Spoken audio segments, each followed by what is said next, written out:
Empiezo con una presentación aquí en la mesa. La señora Sara Seipovich, licenciada y maestra en Sociología, doctora en Historia de México por la UNAM. Es investigadora en el Instituto de Investigaciones Sociales de la UNAM desde hace más de 30 años y profesora en el posgrado de la Facultad de Ciencias Políticas y Sociales de la misma institución. Semanalmente publica en el periódico Universal desde hace más de 20 años y es autora de 15 libros de ensayo, una centena de artículos en revistas y suplementos culturales y miles, de verdad miles de artículos periodísticos. Como narradora ha publicado 3 novelas y varios cuentos. Su obra ha sido traducida a 6 idiomas, llevada a radio, cine y teatro. Recibió el Premio Plural de Ensayo en el año 1989, el Premio Agustín Llanes de Novela en el 1990 y la Beca Guggenheim también en el mismo año. Pertenece al Sistema Nacional de Investigadores. Ya, así. Bueno, no. A ver, Fuensanta, platíquenos del libro antes de darle la palabra a Sara. ¿Cómo le llegó este libro a sus manos? Y descríbanos un poco el hecho editorial que estamos ahora abordando antes de darle la palabra a Sara. Bueno, pues para mí este libro es un poco especial, mucho especial porque primero fue el primer trabajo editorial que Juan Bonilla me confió a mí aquí, entonces digamos que fue mi novatada al mundo editorial y literalmente fue mi novatada porque vino con todo, con índice, con un trabajo de discusión, de diálogo, de organizar textos, de estructurarlos y bueno, trabajar con el maestro Castañón de primera vez fue toda una experiencia. También porque, pues bueno, aprender a hacer un libro cuesta, toma su tiempo, es muy difícil, es más difícil de lo que yo pensé. Requiere de mucha paciencia, de mucha destreza, de mucha habilidad, cosas que por supuesto con el maestro Castañón tuve de la mano, llegaron solas, se las agradezco muchísimo. La confianza también por dejar es un libro enorme, es un trabajo de investigación impresionante, muy abundante y dejármelo a mí de primera mano y enseñarme a hacer esto, pues es una experiencia que voy a agradecer muchísimo toda mi vida. Y bueno, tengo que decir algo, que esto sí lo voy a leer porque me parece que es importante para usted escucharlo.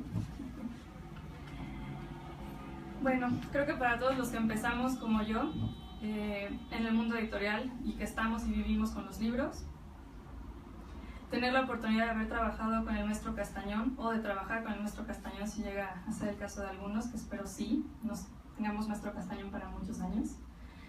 Es un ensayo importantísimo todo este trabajo, no solo por el gusto de dialogar con él, de compartir inquietudes y conocer a mucha gente valiosa e interesante, como los varios involucrados en este libro. Me refiero al doctor Rodrigo Martínez Barax, que comenta las cartas de José Luis Martínez y Carlos Monsiváis en este libro, y a miembros de la familia Monsiváis, que también tuve el gusto de tratar y fue muy agradable. Y bueno, también por el conocimiento académico, las habilidades de investigación, la experiencia editorial, el cuidado, la paciencia, la destreza y todo el cariño que el maestro Castañón me dio durante este trabajo, siempre con las porras, siempre con las palmas, siempre reconociendo mi papel de aprendiz. Lo voy a agradecer mucho.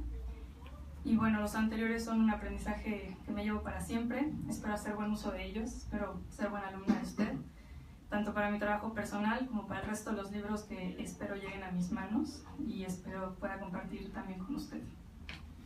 A ver, todavía un dato más que creo que es importante para mí y tiene que ver con la casualidad y la coincidencia,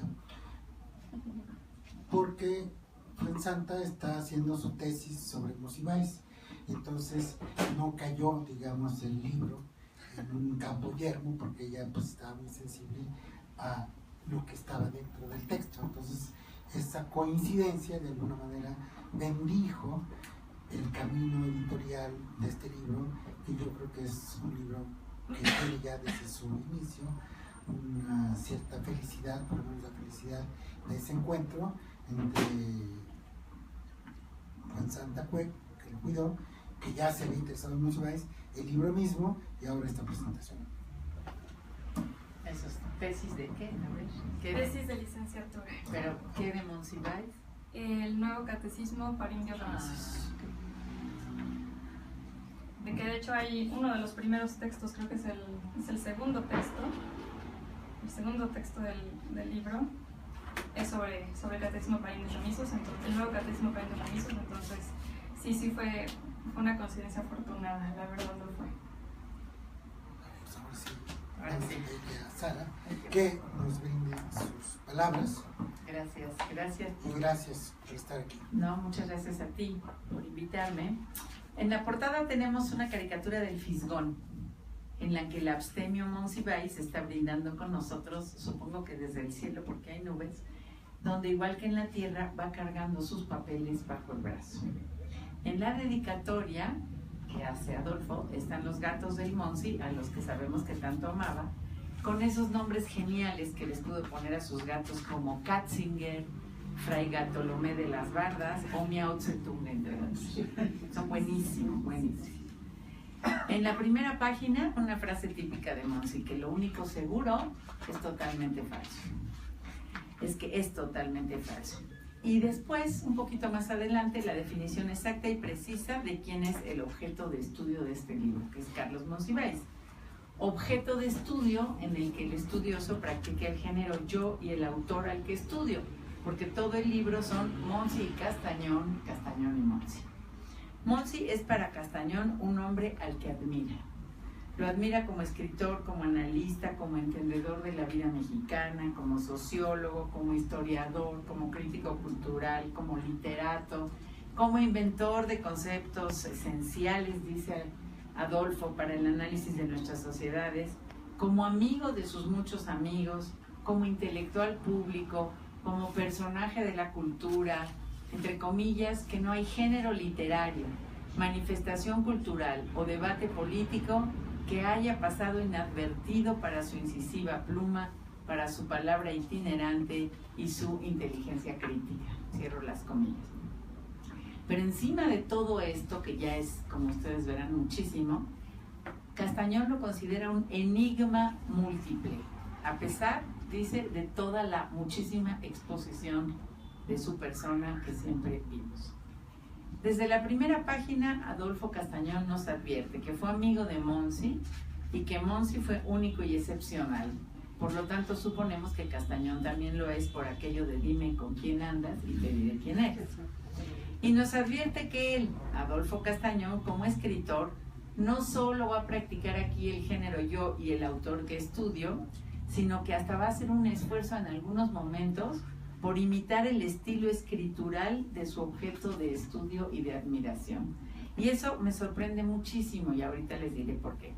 Lo único que Adolfo Castañón no practica parecido a Monsi es el humor, porque desde que te conozco como que ese no es tu fuerte, creo yo. Pero lo que sí es tu fuerte, y eso sí lo comparte mucho con Monsi, es lo de bibliófilo.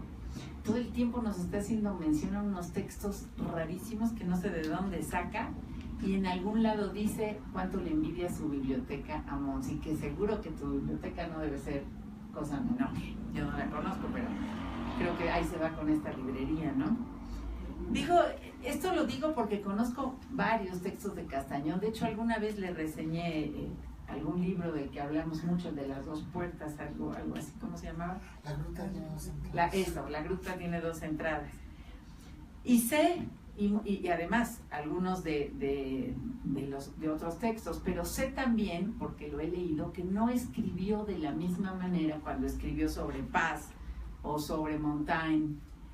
Entonces, esto me indica que estos textos están hechos con una manera escritural muy particular para este libro, que es una manera que se quiere acercar a Monsi también por esa vía, por la vía de tratar de imitar la prosa de Monsiváis. Es un ejercicio que practica con Monsi que le podríamos llamar de mímesis escritural, con lo cual nos está poniendo de manifiesto, a lo mejor él no está de acuerdo con eso, ya me chanclearás después, pero me parece que con esto nos está queriendo decir, no nada más con la palabra, sino con la forma del libro, cuánto admira a su objeto de estudio. Pero nos recuerda Castañón que esta manera de escribir, yo digo que es monsivayana, y él, que es el académico de la lengua y sabe mejor que yo, dice monsivaíta. Ya después me dirá por qué la diferencia, pero no siempre fue igual en Monsiváis, y eso nos lo dice muy claramente Castañón, y esto lo sabemos quienes fuimos lectores del Monsi. Como Castañón dice que al principio, cuando Monsi era joven, su escritura era alborotada, y que después ya se volvió tersa. No decimos que en la vejez, porque Monsi no llegó a la vejez, pero en la segunda parte, digamos, de su vida fue tersa. Yo lo encuentro diferente, lo definiría de otra manera. Es cierto que fue muy divertida, pero muy difícil de joven su escritura, pero fue muy retorcida para mí, por lo menos, y muy difícil de entender ya en los últimos años. Yo ya, de veras, me costaba mucho trabajo leer a Monsiváis. El Monsiváis que más le interesa a Castañón, corrígeme si me equivoco, es el que escribe literatura. Le alucina su prosa y considera que toda la vida intelectual de Monsiváis está guiada por la poesía. Esto es para mí una definición interesantísima. Otro Monsiváis que le interesa es el que es estudioso de la literatura mexicana. Y por fin el tercer Monsi que le interesa es el ser humano, el que tiene una biografía, el que nació en una casa de familia protestante y todo lo que vivió en un país católico, en el que no se acepta, como dice, no se acepta propaganda protestante en esta casa, el que leía, escribía, caminaba por las calles, iba al cine, a las marchas, a los antros, conocía a todo tipo de personas, era a un tiempo religioso y laico, amante de las tradiciones y adorador de la modernidad. Su libro dedica por eso capítulos enteros a los escritos específicos que le interesan de Monsiváis y que tienen que ver con estos asuntos. Y no dedica ni uno solo, aunque lo menciona varias veces, a Monsiváis cronista, lo que yo agradezco porque es a lo que yo me dedico. Entonces no tuve competencia contigo. Para mí, Monsiváis cronista es el más importante de los múltiples Monsiváis que existen, pero, y en eso concuerdo con Castañón, no podemos definir a Monsiváis nada más como eso. Sin embargo, eso es lo que a mí me interesa. Pero él sí, a pesar de que no trata a Monsiváis cronista, se permite definir en una frase con la que sale del problema, definir a la crónica, que así, dice página 62, recopilar y tejer la historia inmediata, la memoria de lo efímero, la geografía de lo fugaz. Yo dediqué no sé cuántas páginas en mi libro Vida y Milagros de la Crónica en México y no pude acabar de dar una definición de lo que es la crónica. Porque esta es una definición muy correcta, pero muy insuficiente, por supuesto, tremendamente insuficiente, porque el problema de la crónica es que es todo esto y mucho, pero mucho más, y además cosas contradictorias entre sí. Pero estos papeles de Adolfo los componen su visión general del Monsi y su decepción, como dije hace rato, de algunos escritos. Por ejemplo, el Nuevo Catecismo para Indios Remisos, Aires de Familia, su columna aquella de Por mi madre Bohemios, y su libro gigante, imposible, como dice Adolfo, de leer, ni siquiera de cargar, Imágenes de la Tradición Viva, y algunos textos escritos sobre Monsi y algunas presentaciones que Castañón hizo de Monsi, y luego algunas cosas muy extrañas en el libro, que eso es muy interesante porque, si no me equivoco, este libro estaba publicado, pero no con esas partes nuevas, porque Monsi no se había muerto, que son caricaturas del Monsi, esquelas, se puso a contar todas las esquelas de cuando Monsi se murió, artículos publicados póstumamente sobre Monsi. Es muy interesante que nos dice Adolfo, hasta ahorita Monsi lleva 5 libros escritos póstumamente. Pero no, hay mucha gente que encontraron tanto material sobre él que ya llevamos 5 libros y apenas son unos años de su muerte. Y bueno, lo que mencionaban, las cartas a José Luis Martínez papá, no al joven, prologadas por su hijo más chico, que es Rodrigo Martínez Barax.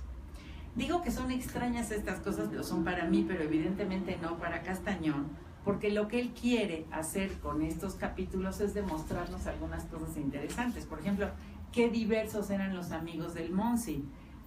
Acuérdense ustedes que absolutamente todo mundo decía que todos los días o una vez por semana mínimo desayunaba o comía con Monsi. No le hubiera dado tiempo a Monsi de eso, pero todo mundo lo decía. Y que sus relaciones y sus amistades eran por igual, el Baester Gordillo, que un intelectual, que un muchacho del pueblo que pasaba por ahí, que evidentemente pues no pudo poner esa esquela. El Baester sí. El Baester sí, claro. Pero por eso, las esquelas nos muestran la diversidad de amigos, pero de los amigos que tienen recursos para poner una esquela. Porque tuvo muchísimos chavos y gente joven que no pudo poner una esquela. Las feministas, los que encargados de la cultura, gente del cine, gente de los medios, lo que a ustedes se les ocurra, todo el mundo era el mejor amigo de Monsi. Y Monsi se movía muy bien en medio de todo eso, ¿no? Pero el libro también es un recuento de los gurús a los que admiraba Castañón, paz por encima de todo, y una demostración de las amistades de Castañón y de su diversidad. Por ejemplo, para mí fue interesantísima la historia de su participación en 2 suplementos culturales en donde todo el mundo sabíamos que quienes lo hacían se mataban entre sí. Y Adolfo estaba entre los dos. En los 2 te consideraban espías, según cuentas aquí, pero no te corrieron de ninguno de los 2. Y Guayer. Bueno, sí, pero Guayer espía, porque para ti solito, ¿qué más les hubiera dado? Me gustan 2 ideas en este libro. La de presentar a Monsi como síntoma y como guardián de la cultura mexicana en el momento histórico que vivió. Eso de síntoma me parece espectacular. Y la segunda, la de presentar a Monsiváis como un pensador, personaje, escritor con esperanza. Lo primero, esto de que es síntoma y guardián, es una explicación sociológica, a mi gusto, impecable de lo que era Monsiváis. Lo segundo, me parece más excepcional todavía, porque acuérdense que Monsiváis vivió su lapso de vida desde la post-revolución, digamos, durante la época de la tranquilidad priista y el llamado milagro mexicano, luego la crisis que empezó en los años 70 y que nunca más se acabó, hasta la absoluta descomposición social en que vive este país ahora y que, bueno, a Monsi todavía, digo, más bien ya le tocó. Entonces, presentarme a este personaje como alguien con esperanza me parece absolutamente espectacular. Yo solo tengo miedo y mucha desesperanza respecto a este país, y creo que mucha gente a la que conozco le pasa lo mismo. Entonces, que Monsi haya tenido esperanza es algo que me gustó muchísimo descubrir. Yo no lo había visto en ningún lado y Castañón nos lo hace ver, ¿no? Me impresiona muchísimo. Castañón reunió los materiales de este libro, que como les digo ya tuvo versiones o versiones, yo entendí que son 2 anteriores. Una, como un ajuste de cuentas con una obsesión, ¿no? Estos ajustes de cuentas es algo que a su vez tenemos quienes llegamos a la edad de ya revisar lo que hemos hecho. Y esto es interesante porque se da uno cuenta cuánto ha escrito sobre las cosas que le importan, sobre las gentes que le importan, sobre los temas que lo obsesionan, y entonces empieza a cerrar como esos ciclos, ¿no? Yo por eso le agradezco a Adolfo que me haya invitado a acompañarlo esta noche, porque lo mismo que él y que miles leímos con devoción a Monsi, nos aprendimos sus ideas, explicamos a la cultura mexicana a través de él, escribimos cuantos artículos, reseñas, invocaciones pudimos sobre Monsiváis. De hecho, en mi libro más reciente, de la crónica, le pongo como en el centro del capítulo que se llama El momento de esplendor de este género, que es un género que tenemos más de 500 años en México y con grandísimos escritores, y Monsi sigue siendo él y algunos cuantos más el momento más alto de esa expresión. Y bueno, claro, también puedo decir que fui su amiga y que desayunaba con él con frecuencia, comía con él con frecuencia, total ya no está para desmentir. Termino con algunas preguntas para Adolfo. Sé que Monsi fue, digamos, académico de la Dirección de Estudios Históricos del INAH y del Sistema Nacional de Creadores de Arte de Conaculta. supongo que esos eran como sus principales ingresos de vida, porque por más que todos los leíamos en México, nadie vive de esos libros, nadie. Se lee muy poco, a pesar de que de lo que más se lee puede hacer a Monsi. Pero hasta donde sé, nunca hubiera podido ser investigador de la UNAM, donde yo soy, porque no hubiera pasado los requisitos que nos piden. Pero por eso le dieron el honoris causa, que eso puede saltarse todos los requisitos. Tampoco del Sistema Nacional de Investigadores. Pero mi pregunta es por qué nunca entró, o yo nunca me enteré de que haya entrado al Colegio Nacional, por ejemplo. Y respecto a la Academia de la Lengua, no lo sé, porque corre el rumor de que sí entró, pero que nunca fue a las reuniones y por lo tanto, quién sabe si se quedó ahí. Y por lo tanto, según me platicó alguien, cambiaron ya las reglas para la gente que entra a la academia, que primero van, lo nombran, pero no toman posesión de su silla hasta que ven si de veras va a ir a las juntas, porque si les hace lo mismo que Monsi, pues no les va a gustar. Esa es una pregunta, ya tú nos lo aclararás. Otra, por supuesto, es por qué no escribiste sobre el Monsi cronista, que es, como tú mismo dices, la crónica es el centro de gravedad de su itinerario. Tú usas esa expresión. La tercera pregunta, si crees que es posible elogiar más a alguien de lo que tú elogias a Monsi y no tienes acaso ninguna crítica para él. Muchas gracias.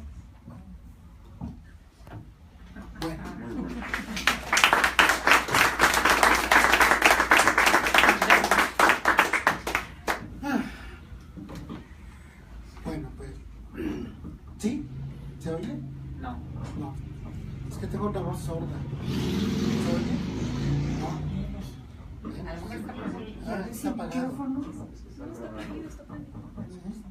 Bueno, ¿ya se oye ahora sí? ¿No? Sí se oye. Bueno. A ver, vamos por partes. A ver si no se me olvidan. Monsivayano, monsivaíta. Me gusta más la palabra monsivaíta porque tiene como una especie de resonancia o connotación, digamos, según yo, religiosa o bíblica. Y la usé siempre espontáneamente. Pero sobre por qué no escribí sobre el Monsiváis cronista, tiene que ver con que nunca se me presentó la oportunidad de ir a presentar ninguno de los libros de crónica del propio Carlos, y parte del material que está aquí está hecho circunstancialmente.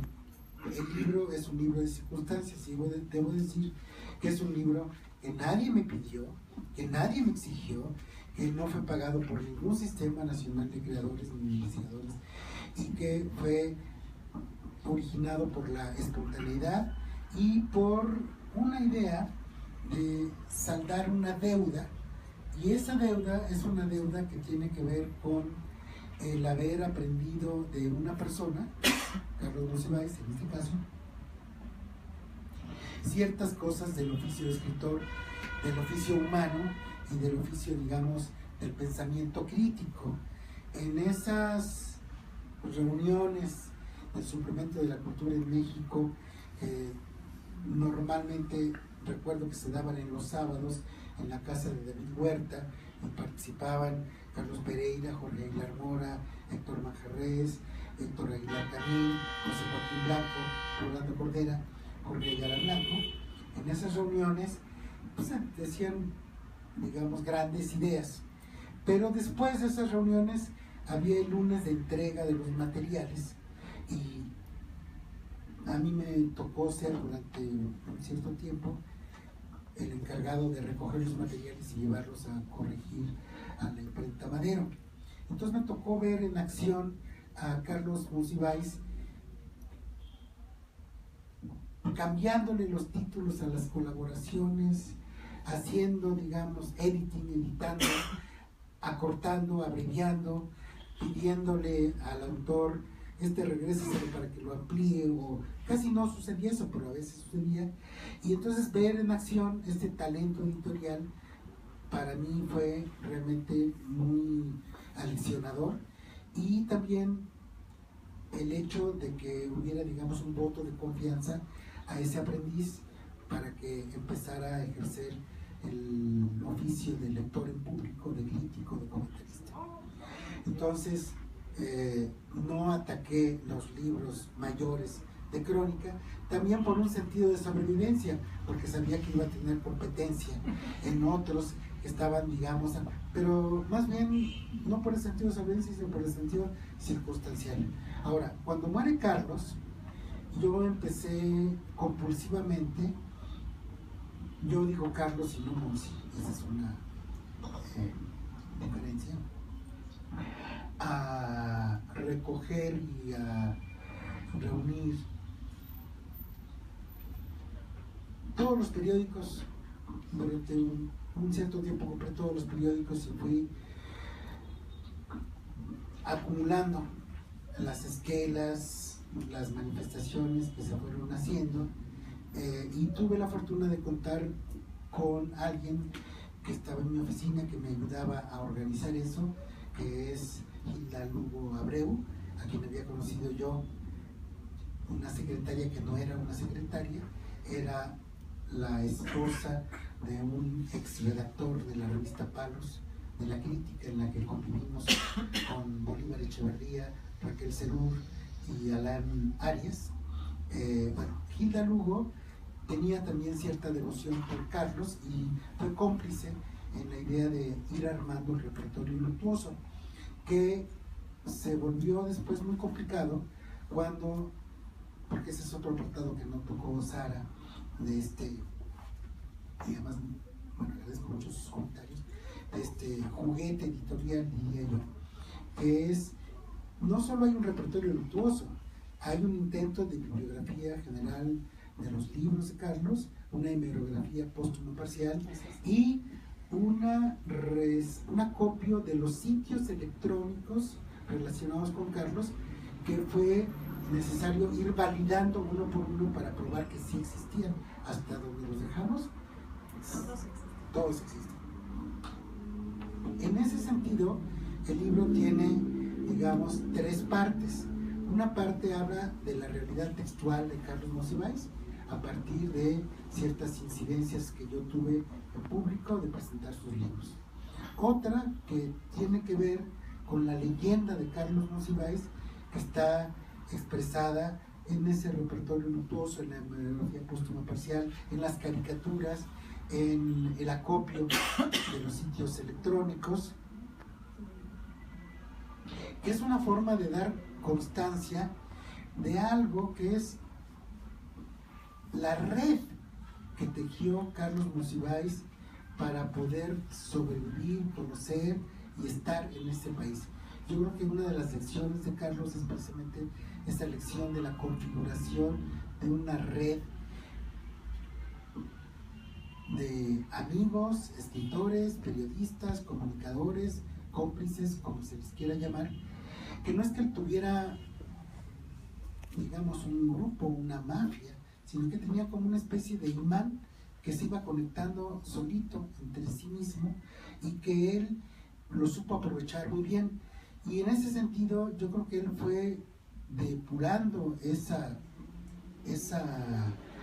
práctica de la red y llegó a reconocer en su propia imagen y práctica como escritor algo que ya no tenía estrictamente que ver con el oficio del escribir, que tiene que ver más bien con el tema del maestro, en el sentido un poco que lo dice Paul Ricoeur, y también en otro sentido el maestro de verdad, el maestro de la verdad, el que enseña la verdad, enseña a decir la verdad en el universo público, y también en la constitución de Carlos como una especie de ombudsman, pero no de las instituciones, sino digamos un poco de la sociedad y de las minorías. Y bueno, a mí eso me llamó mucho la atención en Carlos, y siempre tuvimos con él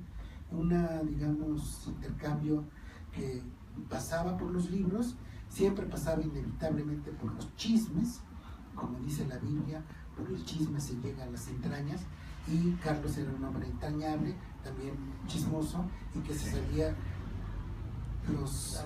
la vida y milagros una gran cantidad de personas.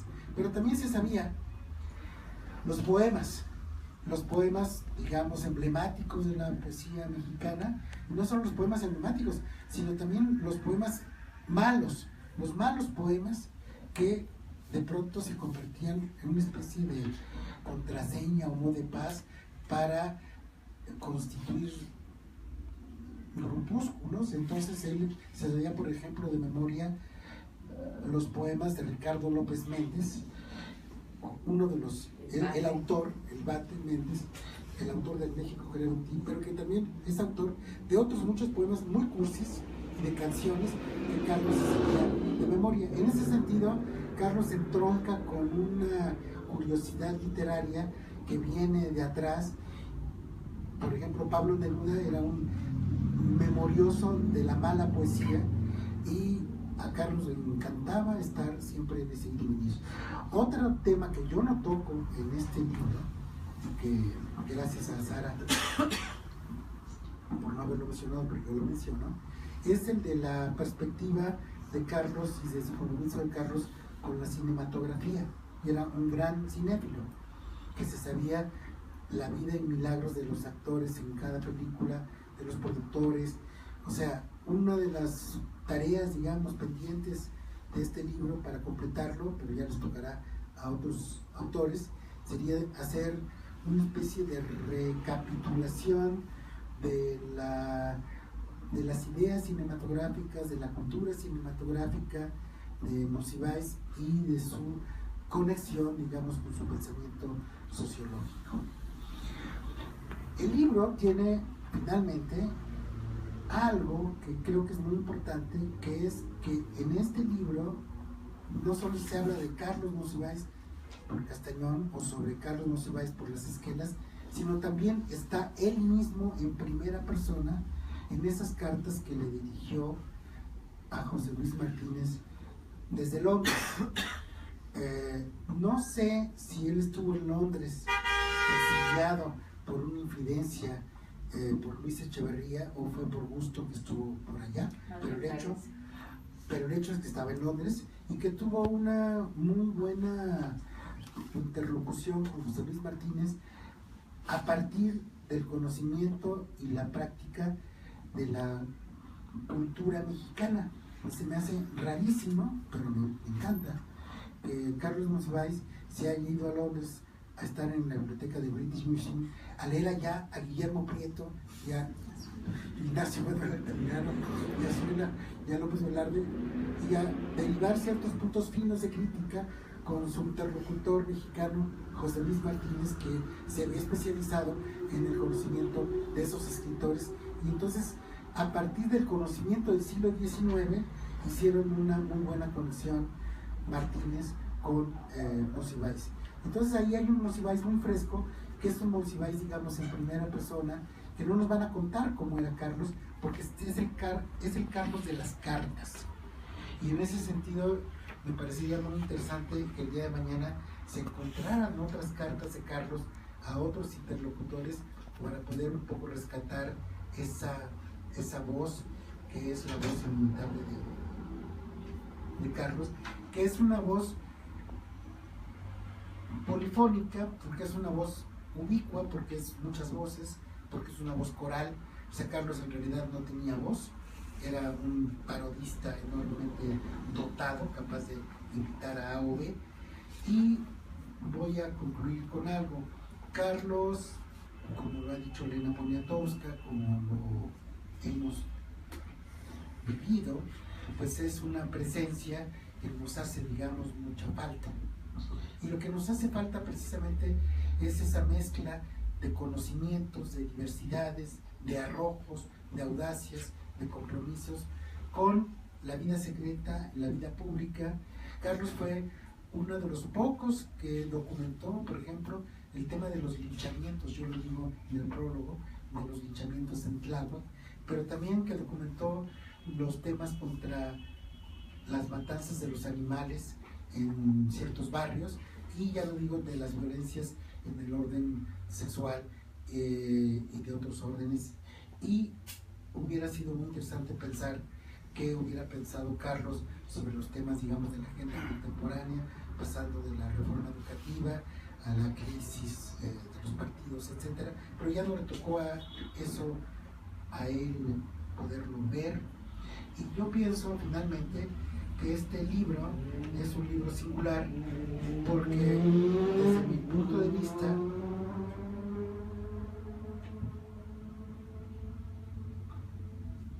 no ha habido un ejercicio como este dedicado a otros escritores. Ni siquiera Octavio Paz tiene una hemerografía póstuma parcial ni una recensión de todas las esquelas que se produjeron cuando falleció, por ejemplo, ¿no? O sea, ese esfuerzo, que no es un esfuerzo, digamos, pequeño, no lo ha recibido más que nuestro querido Carlos. Finalmente, en relación con la academia. Y con la crítica. Y con la crítica, sí, bueno.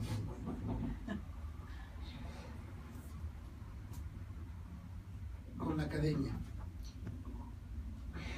Carlos fue a las reuniones de la academia una o dos veces y de hecho aparece registrado su nombre en un diccionario de la RAE, aparece como un miembro de la Academia Mexicana de la Lengua y después desapareció porque nunca se volvió a presentar porque pensó que las sesiones eran enormemente aburridas.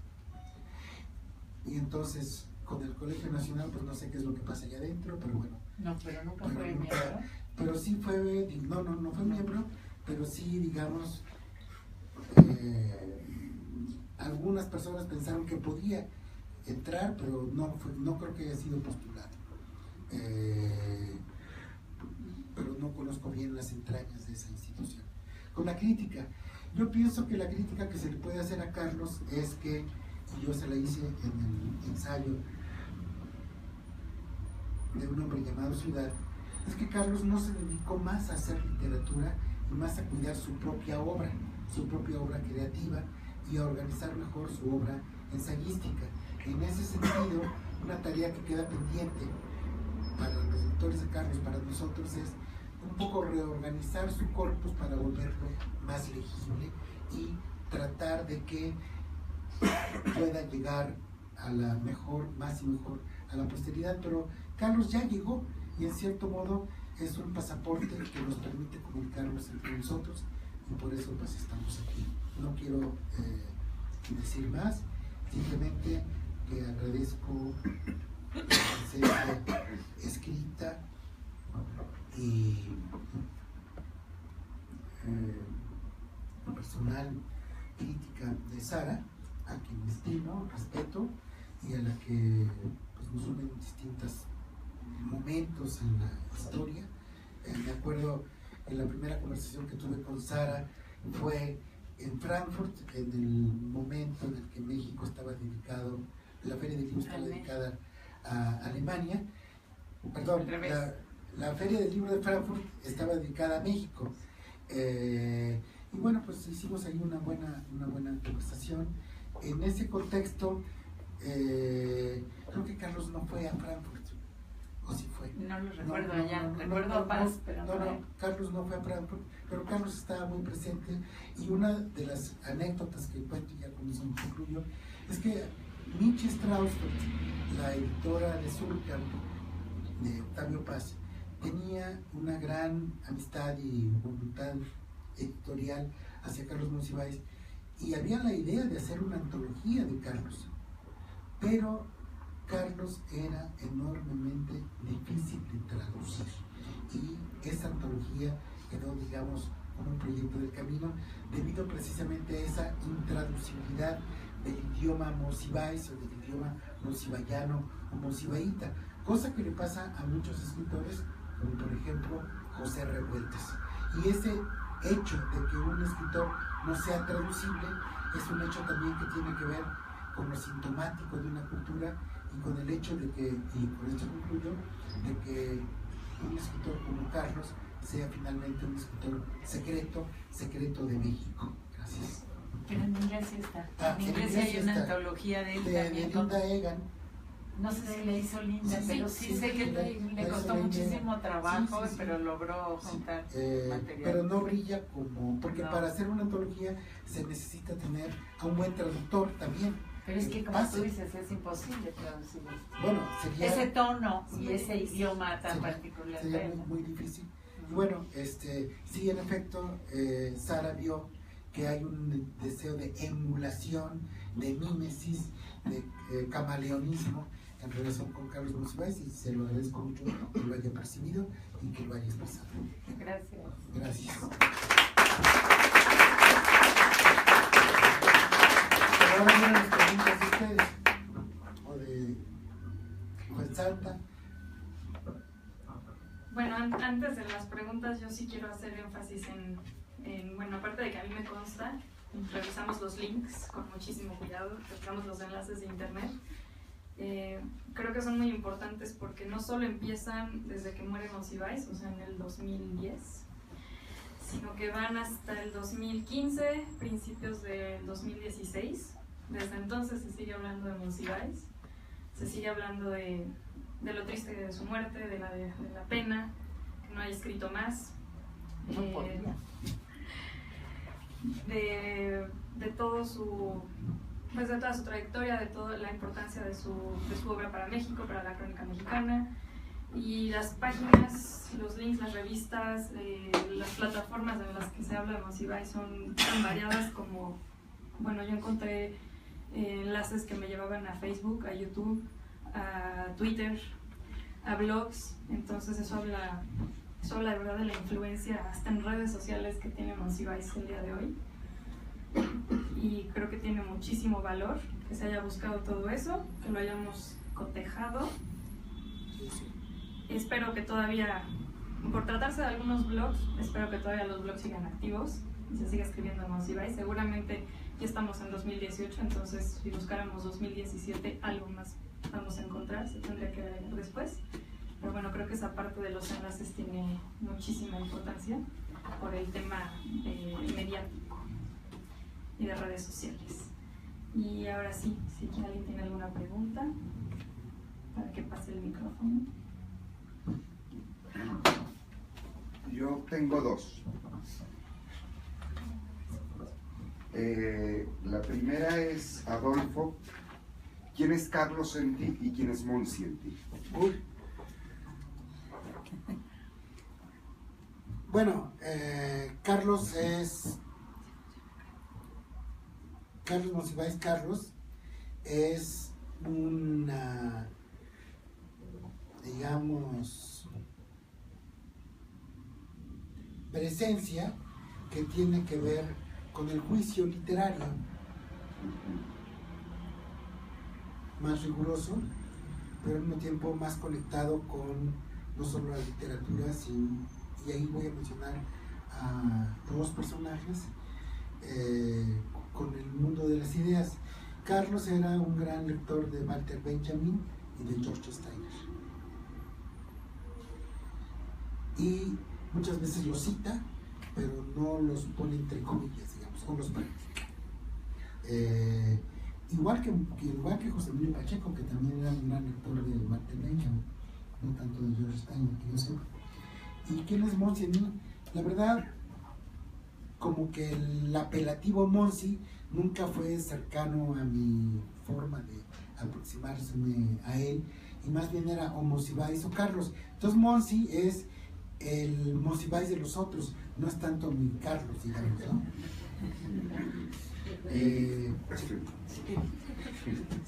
Y la segunda pregunta, aunque ya lo han mencionado un poco, ¿por qué no hay una repercusión internacional de Carlos Monsiváis? Es decir, a mí me consta que en España se conocía, alguna gente lo conocía, digo, en círculos medianamente informados y medianamente cultos, pero era como una figura inexistente o desdibujada incluso, ¿no? ¿A qué atribuyen este desconocimiento, esta falta de presencia a nivel internacional de Monsiváis, más allá de la falta de traducción? Si tuvo que ver con él. Bueno, yo no sé qué piensa Sara, yo tengo mi propia opinión, la expreso. Yo creo que falta de forma es lo que hace que Carlos no sea transportable fuera. Cuando digo falta de forma, o sea, Rulfo escribió unos cuentos muy definidos, muy acotados, con forma literaria. A Carlos Monsiváis le pasa un poco lo que le pasa a Alfonso Reyes, que es muy conocido pero poco leído, y es poco leído porque es poco atrapable, porque es poco asible. Y en ese sentido es más, Carlos no tiene una novela, nunca accedió a hacer novelas, podía haberlas hecho, como consta por muchas páginas de por Madre Bohemios, pero él como que no condescendió a hacer, digamos, narrativa. Y ese, salvo el muy intrincado, complejo y barroco libro Catecismo para los Indios Remisos, que es en cierto modo uno de sus libros más herméticos, más llenos de significados, más plurales. Y eso me lleva a que mucha de la audiencia de Carlos era una audiencia que estaba relacionada con el mundo, no diría estrictamente mexicano, sino con el mundo hispanoamericano, que tiene que ver con México, porque Carlos sí tiene muchos lectores en Colombia, en Venezuela, en Perú, en Ecuador, pero también hay que decir que hay, y eso es interesante quizás comparar la figura de Monsiváis con la figura de Carlos Fuentes, que también es un escritor barroco, pero él sí tiene obras literarias que se pueden comercializar. En cambio, no fue fácil para Jordi Herralde comercializar a Carlos Monsiváis. Yo creo que esa es una explicación. Pero a mí estoy de acuerdo contigo, no lo había pensado así, esto de que no haya una forma, pero hay también un problema con los temas. Esta, digamos, historia que nos han vendido de que entre más local es un autor, más internacional es, se vale para ciertos autores que hacen cierto tipo de novelas en algunos países del mundo, digamos, occidental, centrales, no quiero decirlo así. Pero Monsiváis, por ejemplo, habla de cosas que ya ni siquiera los jóvenes de hoy tienen idea de qué se tratan. ¿Quién es Isela Vega? ¿Quién es Pedro Infante? ¿Por qué le parece? Digamos, hay estudios sobre el Pachuco que a lo mejor los leemos ahora y todavía nos pueden decir algo históricamente. Pero la mayoría de sus textos no solo son locales, sino son de ese momento, y eso aunque queramos quisiéramos que fueran duraderos, en realidad son profundamente efímeros. Yo lo comento hoy, por ejemplo, con mis hijos o con mis nietos, y no tienen idea de las cosas que a nosotros nos movían el piso, porque leer sus artículos hasta sobre Gloria Trevi, que fueron las cosas más jóvenes, o Juan Gabriel, no les dicen ya nada a la gente de hoy. Entonces eso es muy interesante cuando Fuensanta nos dice de redes sociales y todo lo que sigue pasando, construido sobre el mito Monsiváis, pero no sobre leer a Monsiváis, porque es profundamente local, no nada más geográfica, sino históricamente también. Claudio Lomnes, al hablar de la perduración del laberinto de la soledad, acude a un tema que es, a una palabra que es la de cronotopo, sí, que Octavio Paz logró hacer con el laberinto de la soledad un cronotopo. Y creo que en el caso de Monsiváis, el cronotopo se da sobre el personaje Monsiváis, pero no sobre su escritura. Sí, ya nadie lo puede leer. Y creo que, por ejemplo, sería interesante comparar, para un poco desmunicipalizarnos, a un cronista español muy famoso, que también fue académico, ese sí, que se llama Francisco Umbral. Y nadie lee ahora a Paco Umbral en España, y menos en México. Y es un escritor que está enormemente comprometido con su aquí y ahora. Y era el cronista de sociales de la alta sociedad española de los años 80, 90.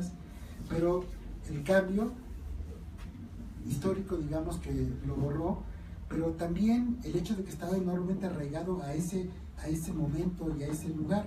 Y Carlos apostó no a ser el cronista de sociales de la alta sociedad y de los príncipes, sino a ser el cronista, digamos, de las periferias, y en ese sentido de lo popular, y ahorita voy a tocar otro tema, Y en ese sentido creo que tiene más futuro Carlos Monsiváis que Francisco Umbral. Lo popular.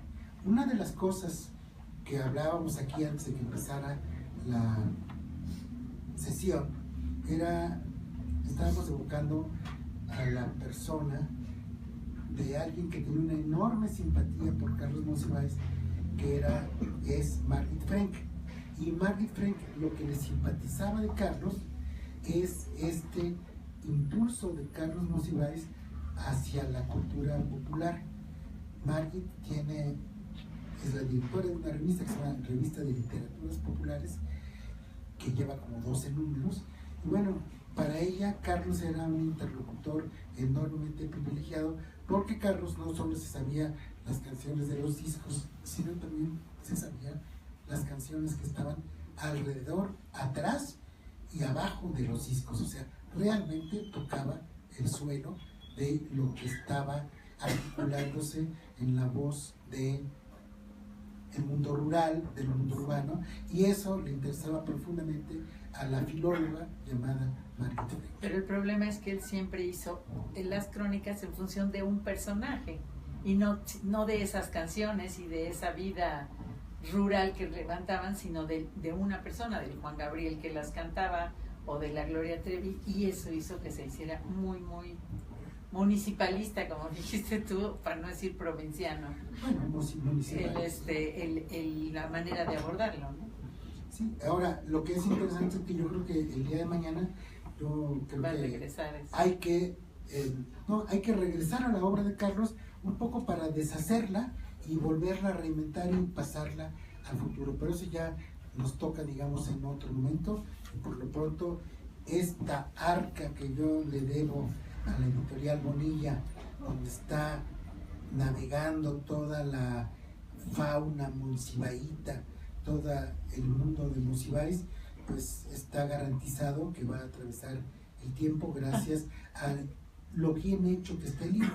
Y por eso quiero pues hacerle un reconocimiento a la editorial, a Fuensanta, pero también a Juan, a propósito de pues la fábrica de un libro bien hecho, que no solo está bien hecho, digamos, por su organización mental, sino también que es un libro hospitalario en su disposición y tipografía y diagramación. Y pues eso termino con lo que se inició, que también se debe a que tenemos la lujosa compañía de nuestro amigo Rafael Barajas el Fisgón. Gracias.